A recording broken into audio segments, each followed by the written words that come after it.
Good morning students, welcome you all to Shri Shri Krishna institute. एक बार फिर से आपका स्वागत है हमारे श्री श्री कृष्ण इंस्टीट्यूट में। पिछले लेक्चर में हम लोग डिस्टेंस, डिस्प्लेसमेंट, स्पीड, वेलोसिटी अर्थात दूरी, विस्थापन, चाल और वेग के विषय में बात किए थे। उससे रिलेटेड कुछ सवाल हम लोग देखे थे और आज हम लोग बात करेंगे एवरेज स्पीड के बारे में, एक्सीलरेशन के बारे में, इक्वेशन ऑफ मोशन के बारे में। ठीक ना, ध्यान दीजिएगा। अगर हम लोग बात करते हैं एवरेज स्पीड की, तो एवरेज स्पीड हमारे सबसे पहले तो यहाँ ध्यान दीजिए, ये रहा आपका डेली रूटीन जिसके अकॉर्डिंग आपका क्लास होता है। ठीक ना, उसके बाद हमने कहा कि अगर एवरेज स्पीड के विषय में अगर बात किया जाए तो एवरेज स्पीड अपने आप में है एक बड़ा इम्पोर्टेंट टॉपिक, लेकिन इसको समझने के लिए हम लोग डायरेक्ट क्वेश्चन से समझेंगे तो बड़ा मज़ा आएगा। सिंपल भाषा में एवरेज वेलोसिटी या एवरेज स्पीड को समझना है तो उसके फॉर्मूला को समझ लीजिए। एवरेज स्पीड बराबर व्हाट? एवरेज स्पीड बराबर total distance by total time. Total distance by total time, कुल दूरी बटा कुल समय। और एवरेज वेलोसिटी बराबर टोटल डिस्प्लेसमेंट बटा टोटल टाइम, माने कुल विस्थापन बटा कुल समय।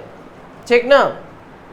अब इससे रिलेटेड जब हम लोग एक सवाल करेंगे तब हम लोगों का कंसेप्ट क्लियर होगा। ठीक ना। आइए एक सवाल देखा जाए और इस सवाल को मैं बनाता हूं, उसके बाद आप देखिए, उसके बाद हम लोग इस कंसेप्ट को बड़ा बारीकी से समझ पाएंगे। ठीक ना। इस सवाल को पहले आप आराम से बना लीजिएगा। इसके लिए मैं आपको 1 मिनट का समय भी दे देता हूं।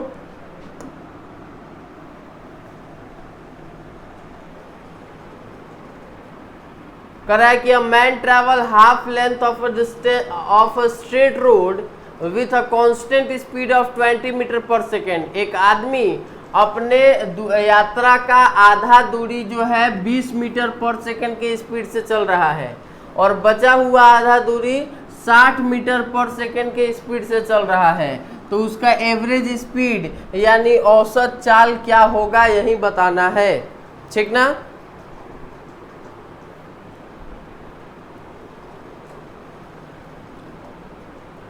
आप यहाँ पर सोच रहे होंगे कि हम लोगों के पास फॉर्मूला है total distance by total time, लेकिन यहाँ पर ना ही हमको टोटल डिस्टेंस पता है ना ही टोटल टाइम पता है। ऐसे कंडीशन में हम क्या करेंगे, और इसीलिए हमने कहा कि एवरेज स्पीड और एवरेज वेलोसिटी को समझने के लिए हम लोगों को क्या करना होगा,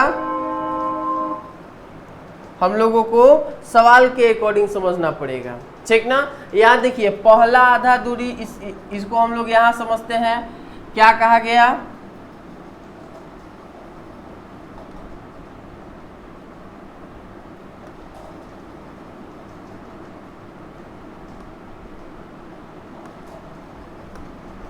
चलिए इस सवाल को मैं यहाँ बनाता हूँ आप लोगों के सामने।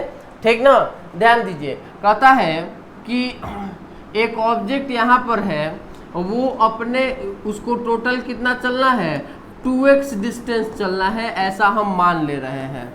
ठीक ना। और ये आधा दूरी यहाँ तक यानी x डिस्टेंस चला v1 बराबर कितना, 20 मीटर पर सेकेंड से। ठीक ना। और बाकी का आधा दूरी v2 बराबर 60 मीटर पर सेकेंड से चला था, और इसी में हम लोगों को इसका एवरेज स्पीड यानी औसत चाल निकालना है। ठीक ना। जैसा कि हमने कहा कि इसके लिए हम लोगों के पास फॉर्मूला क्या है, तो total distance by total time है। लेकिन इस सवाल में ना ही टोटल डिस्टेंस दिखाई दे रहा है ना ही टोटल टाइम दिखाई दे रहा है। इसके लिए हम लोग पहले इसको मेथड के साथ बनाएंगे, फिर शॉर्ट मेथड के साथ बनाना सीखेंगे। ठीक ना। ध्यान दीजिए क्या कहता है, टोटल डिस्टेंस निकालने के लिए फर्स्ट केस का बात किया जाए, फर्स्ट कंडीशन में अगर बात किया जाए तो डिस्टेंस बराबर x, स्पीड बराबर कितना, तो 20 मीटर पर सेकेंड। तो टाइम t1 बराबर कितना हो जाएगा, स्पीड बराबर होता है डिस्टेंस बाय टाइम, इसलिए टाइम बराबर क्या हो जाएगा, हमने अभी कहा कि स्पीड बराबर होता है डिस्टेंस बाय टाइम, तो टाइम बराबर क्या हो जाएगा, डिस्टेंस बाय स्पीड हो जाएगा x/20 सेकेंड। ठीक ना। चलिए उसके बाद नेक्स्ट केस में अगर बात किया जाए, सेकेंड केस में अगर बात किया जाए तो डिस्टेंस हम लोगों के पास एक बार फिर से है x और वेलोसिटी है कितना, तो 60 मीटर पर सेकेंड है। ठीक ना। तो फिर क्या करेंगे, अब यहाँ पर भी टाइम t2 निकालने के लिए क्या कर दिया गया, t2 निकालने के लिए हम लोगों के पास क्या कर दिया गया, तो डिस्टेंस बाई स्पीड यानी x/60। ठीक ना। टोटल डिस्टेंस है 2x और total time t1 plus t2। अब हम लोग इसको फॉर्मूला पे आराम से बैठा सकते हैं। हमारे पास फॉर्मूला क्या है, एवरेज स्पीड बराबर टोटल डिस्टेंस यानी 2x बाई टोटल टाइम यानी x/20 प्लस x/60। ये हो गया हम लोगों का एवरेज स्पीड। जब इसको सॉल्व करेंगे तो यहाँ 20 और 60 का एलसीएम अगर हम लोग लेते हैं तो क्या हो जाएगा, 60 ही होगा, 3x प्लस x/2x। ठीक ना, ऊपर में 2x होगा, चलिए 2x/4x, ये ऊपर जाएगा 60, x से x कैंसिल हो जाएगा, हो जाएगा यहाँ पर मैं बनाता हूँ 120/4 यानी 30 metre per second, 30 metre per second. ये तो था हम लोगों का लंबा मेथड से करने के लिए। क्या कहा हमने कि पहले केस में हमने स्पीड निकाला, फिर टाइम निकाला, फिर दूसरे केस में टाइम निकाला, दोनों टाइम को जोड़ दिया गया, टोटल टाइम निकला, टोटल डिस्टेंस 2x हम लोग मान लिए, और फिर एवरेज स्पीड निकालने के लिए total distance by total time किया गया, और उसी को हमने सॉल्व किया तो हमारा आंसर आ गया 30 मीटर पर सेकेंड। लेकिन इसे हम लोग और आसान से बना सकते हैं। कहता है कि ऑब्जेक्ट यहाँ से चलना शुरू किया, आधा दूरी यानी x चला कितना, v1 स्पीड से, और बाकी का x चला v2 स्पीड से, तो डायरेक्ट एवरेज स्पीड हम लोग निकालने के लिए क्या करेंगे, एवरेज स्पीड निकालने के लिए फॉर्मूला है 2v1v2 बट्टा v1 प्लस v2। ठीक ना। अब इस शॉर्ट फॉर्मूला के सहायता से हम लोग एक बार चेक कर लिया जाए कि ये हम लोगों का फॉर्मूला सही निकला है कि नहीं निकला है। कोई सवाल एक बार बना लिया जाए, 2v1 का वैल्यू था 20 और v2 का वैल्यू था 60, बाई में 60 प्लस 20 हो गया, कितना हो गया, 6 दूनी 12 120 240, अब बट्टा, अच्छा ये कितना हो गया, या इसको भी हम लोग सॉल्व करेंगे तो हो जाएगा 30 मीटर पर सेकेंड। ठीक ना। 6 दूनी 12 हो गया हम लोगों का 1200, और हम लोगों का आ गया 30 मीटर पर सेकेंड। यानी इस फॉर्मूला के सहायता से हम लोग एवरेज स्पीड बड़ा आराम से निकाल सकते हैं। इस फॉर्मूला के सहायता से एवरेज स्पीड हम लोग बड़ा आराम से निकाल सकते हैं। अगर हम लोग इसका स्क्रीनशॉट अगर आपको लेना होगा तो आप आराम से ले सकते हैं स्क्रीनशॉट इस फॉर्मूला का। यही फॉर्मूला का आप प्रयोग करिएगा तो ज़्यादा अच्छा रहेगा। बड़ा मेथड हमने इसलिए दिया कि जब क्वेश्चन लेंदी रहता है तो कंसेप्ट के अकॉर्डिंग ही काम करता है, कंसेप्ट के अकॉर्डिंग ही चलना होता है।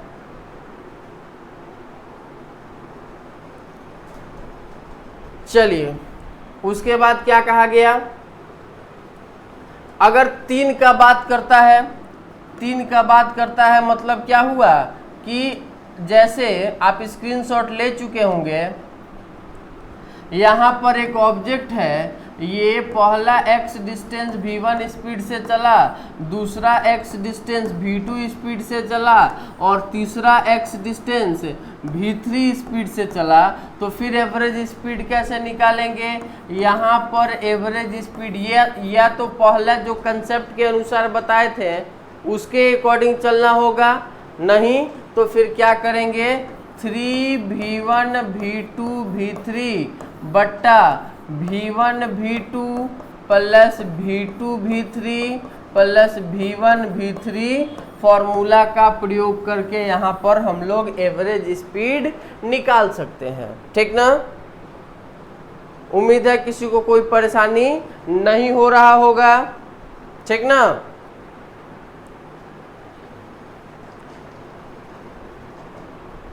चलिए, अब इसके बाद ये था हम लोगों का एवरेज स्पीड और एवरेज वेलोसिटी। इससे बहुत ज़्यादा सवाल नहीं आता है, सवाल आने का चांस कम रहता है। सवाल आता है इक्वेशन ऑफ मोशन से रिलेटेड, इससे न्यूमेरिकल भी पूछे जाते हैं आपके एग्जाम में, और इसलिए बिना लेट किए हम लोग आगे बढ़ने जा रहे हैं। And we are going to discuss about acceleration. हम लोग बात करने जा रहे हैं किसके बारे में? त्वरण के बारे में बात करने जा रहे हैं, एक्सेलरेशन के बारे में बात करने जा रहे हैं। ठीक ना? तो आइए देखा जाए त्वरण क्या होता है, एक्सेलरेशन क्या होता है। ठीक ना? चलिए तो देख लिया जाए एक्सेलरेशन क्या है। एक्सेलरेशन आपके सामने यहाँ दिखाई दे रहा है। एक्सेलरेशन क्या है? कहता है कि एक्सेलरेशन के विषय में कहा गया कि 1 सेकंड में ऑब्जेक्ट का वेलोसिटी जितना चेंज होता है, 1 सेकंड में ऑब्जेक्ट का जितना वेलोसिटी चेंज होता है वही उस ऑब्जेक्ट का एक्सेलरेशन कहलाएगा। It means what? The rate of change of velocity, the rate of change of velocity, वेग में परिवर्तन का समय दर। वेग में परिवर्तन का समय दर क्या कहलाता है? एक्सेलरेशन कहलाता है, त्वरण कहलाता है। ठीक ना? यह जो एक्सेलरेशन है वह एक वेक्टर क्वांटिटी है, अर्थात यह जो एक्सेलरेशन है वह क्या है? यह त्वरण एक सदिश राशि है। ठीक ना? इसका एसआई यूनिट क्या होता है? इसका एसआई यूनिट मीटर पर सेकंड स्क्वायर होता है। और इसे हम लोग कैसे डिनोट करते हैं? इसे हम लोग डिनोट करते हैं ए से, और उसके ऊपर लगा यह एरो बता रहा है कि एक्सेलरेशन कौन सा क्वांटिटी है। तो यह जो एक्सेलरेशन है वो वेक्टर क्वांटिटी है। यह एक्सेलरेशन कौन सा क्वांटिटी है? वेक्टर क्वांटिटी है। आ रही है बात समझ में?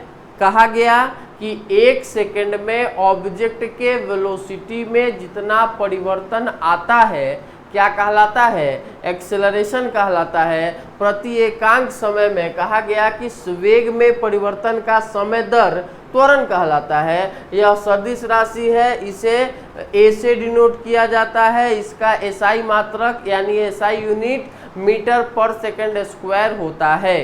ठीक ना? किसी को कोई दिक्कत नहीं होना चाहिए यहाँ तक में। अब देखिए यहाँ पर एक नया बात क्या कहा गया? कहा गया कि मान लीजिए कि एक ऑब्जेक्ट है जो यहाँ पर पहले u वेलोसिटी से चल रहा है, t टाइम के बाद यही ऑब्जेक्ट अब v वेलोसिटी से चलने लगा। एक ऑब्जेक्ट u वेलोसिटी से चल रहा है, t टाइम के बाद यही ऑब्जेक्ट ऑफ v वेलोसिटी से चलने लगा। तो डेफिनेशन क्या कहता है एक्सेलरेशन का?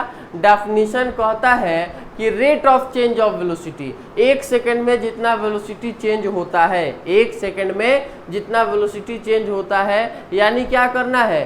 Change in velocity by time कर देना है। क्या करना है? Change in velocity by time कर देना है। चेंज इन वेलोसिटी माने वेग में परिवर्तन बटा समय, मतलब final velocity minus initial velocity by time. अंतिम वेग हमारा v हो गया, इनिशियल वेलोसिटी यानी प्रारंभिक वेग u हो गया, और टाइम t, तो a बराबर v minus u by t हो गया। आ रही है बात समझ में? a is equal to v minus u by t. यहाँ पर v क्या है? तो v के विषय में हमने कहा कि ये क्या है? तो ये फाइनल वेलोसिटी है। ये फाइनल वेलोसिटी है। u क्या है? फाइनल वेलोसिटी माने अंतिम वेग है। u क्या है, तो u इनिशियल वेलोसिटी है, u क्या है, इनिशियल वेलोसिटी है, और t क्या है, टाइम ऑफ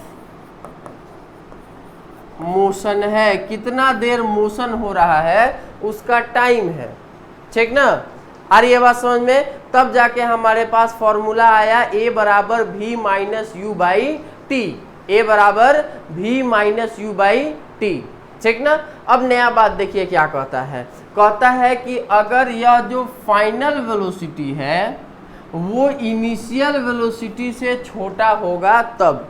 ठीक ना, इनिशियल वेलोसिटी से छोटा कब होगा, इनिशियल वेलोसिटी से छोटा इनिशियल वेलोसिटी से छोटा कब होगा, एगो प्रैक्टिकल एग्जांपल से समझा जाए। जैसे हम लोग बाइक चला रहे हैं या साइकिल चला रहे हैं, ठीक ना, साइकिल चला रहे हैं और एक हमारा दोस्त हमारे साइकिल को खींच रहा है, तो लास्ट वाला वेलोसिटी हमारा कम हो जाएगा, डिक्रीज हो जाएगा। ठीक ना, यानी फाइनल वेलोसिटी कम, इनिशियल वेलोसिटी ज़्यादा। ऐसे कंडीशन में जो एक्सेलरेशन प्रोड्यूस होगा और वो एक्सेलरेशन निगेटिव में आएगा, वो हमारा जो त्वरण होगा वो ऋणात्मक होगा, और हम क्या कहेंगे कि यह जो निगेटिव एक्सेलरेशन है वो रिटार्डेशन कहलाएगा, डी एक्सेलरेशन कहलाएगा। निगेटिव एक्सेलरेशन क्या कहलाएगा, रिटार्डेशन कहलाएगा या डी एक्सेलरेशन कहलाएगा, ऋणात्मक त्वरण मंदन कहलाता है। ठीक ना, यहाँ तक में किसी को कोई दिक्कत नहीं होना चाहिए। चलिए, तो फिर आज के लिए हम लोग इतना ही, आज के लिए इतना ही। ठीक ना, फिर हम लोग मिलेंगे नेक्स्ट क्लास में और हम लोग बात करेंगे इक्वेशन ऑफ मोशन के विषय में और ढेर सारा सवाल करेंगे। हमने जैसे कि आपको बताया कि यहाँ से सवाल पूछा जाता है, इसलिए आज के लिए इतना ही। और जैसा कि एक बात ध्यान दीजिएगा, मैं आज आप लोगों का कमेंट इसलिए नहीं पढ़ पा रहा हूँ क्योंकि यह रिकॉर्डेड वीडियो आपके सामने चलाया जा रहा है। चलिए, तो फिर मिलते हैं हम लोग नेक्स्ट क्लास में। ठीक ना।